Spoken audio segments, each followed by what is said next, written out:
Sinasabi ni Atty. Guanzon na hindi siya DDS, pink allowance siya.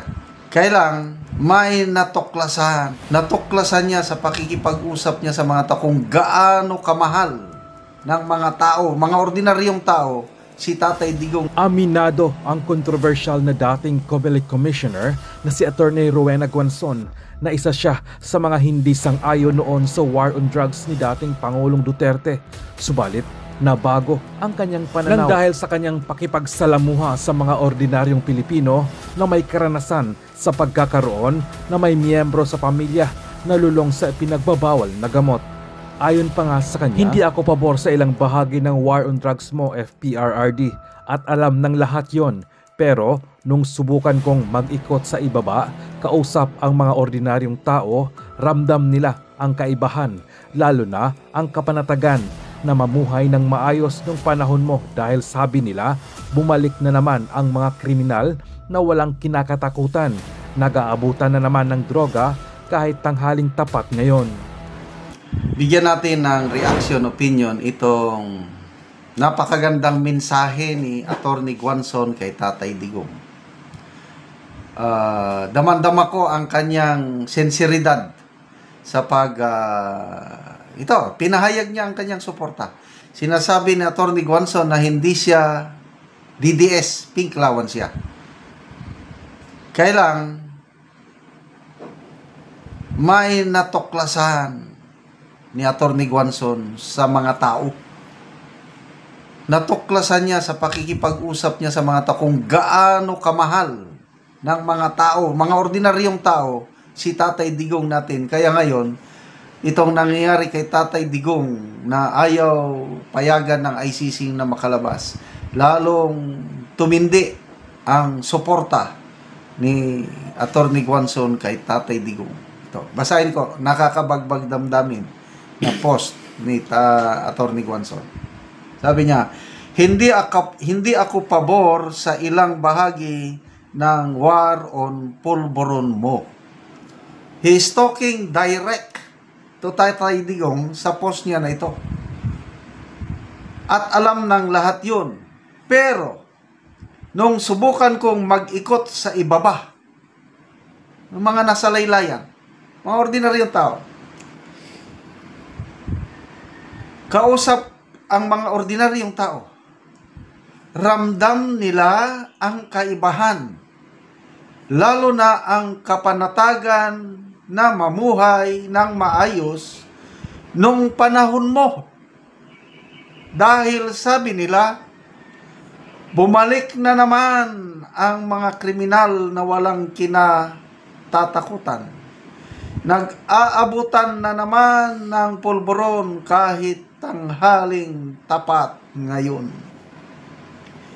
Hindi maiintindihan ng elitista ang mga tao na may kasamang adiktos sa bahay o kapitbahay, lalo na kapag nagbebenta na ng maski electric fan, sinusuntok ang nanay o asawa para lang may ibigay na pera pambili ng pulburon. Mang abuso o bigla na lang manakit ng makita dahil wala na sa katinuan ang utak dahil sa pulburon. Ang tagal ko tinimbang ito. Dahil malungkot ako para sa mga inosenteng nadamay na kinamatayan ang mga pangyayari, pero hindi ko pwede ipikit ang mata ko at takpan ang tenga ko sa mga istorya na narinig ko sa palengke, public transport, barbershop, at kung saan-saan pa.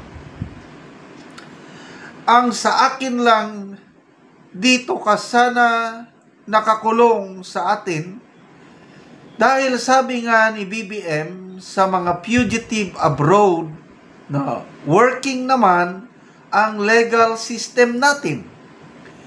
Kaya umuwi sila at harapin ang kanilang kaso.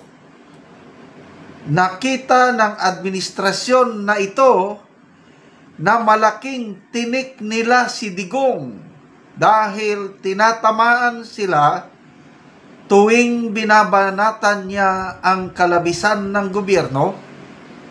Marami pa ring tagasunod, lalo na sa Mindanao. Imbes na paghilom matapos ang resulta, ay mas lalong nagkawatak-watak lang tayong lahat. So, ito po, nakakaiyak na pahayag ni Atty. Guanzon. Salamat po, Atty. Sa iyong pagiging honest. Yes, alam ko na hindi mo gusto yung mga nangyari sa panahon ni PRRD noon, yung war on Polvoron. But salamat at nag-ikot ka at narinig mo mismo sa mga ordinaryong mamamayan. Ganyan din ako.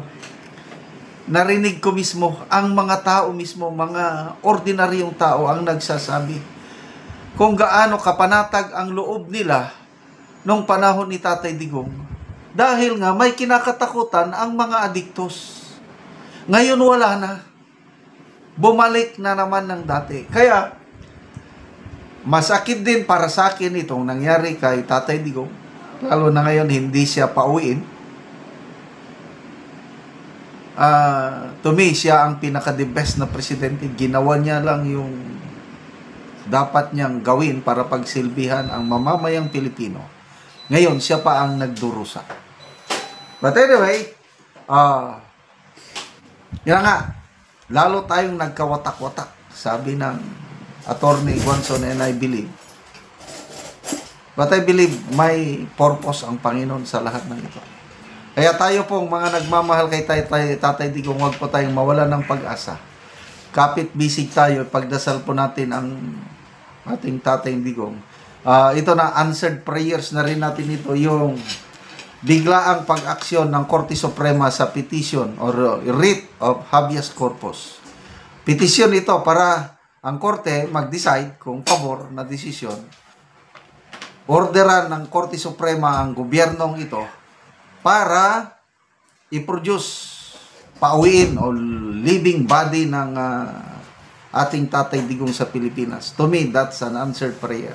Kung natalo tayo sa ICC, dahil desisyon is wag bigyan ng interim release, to me, panalo tayo, initial na panalo, itong pag-aksyon na ng Korte Suprema, inorderan na ng Korte Suprema ang mga respondents, ang gobyerno, basically, na sagutin ang writ of habeas corpus within 30 days.